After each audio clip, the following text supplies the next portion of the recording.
Millfield Station stood silent. Weeds cracked the pavement. Rusty tracks stretched into darkness. No trains had stopped there for 50 years.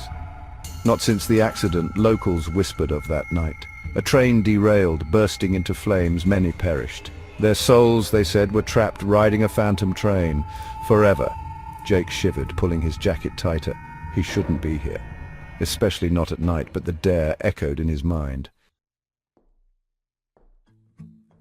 His friends had laughed, called him chicken, dared him to spend the night at Millfield Station, dared him to wait for the ghostly train.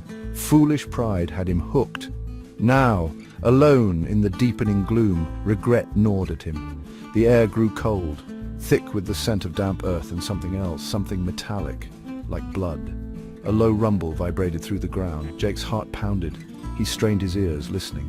The rumbling grew louder, accompanied by a distant rhythmic clang.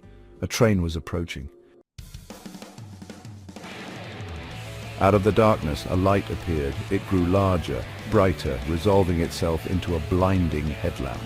The train roared into the station, its whistle a mournful wail that chilled Jake to the bone. This was no ordinary train. The carriages were ancient, made of dark wood, their windows like vacant eyes. Steam billowed from the engine, swirling and twisting into grotesque shapes. Panic seized Jake. He wanted to run, but his feet were rooted to the spot. As the train screeched to a halt, the doors of one carriage creaked open. An unsettling voice whispered from within, "Get in." Frozen with fear, Jake stumbled back. He glimpsed shadowy figures through the open door. Their faces were pale, their eyes hollow.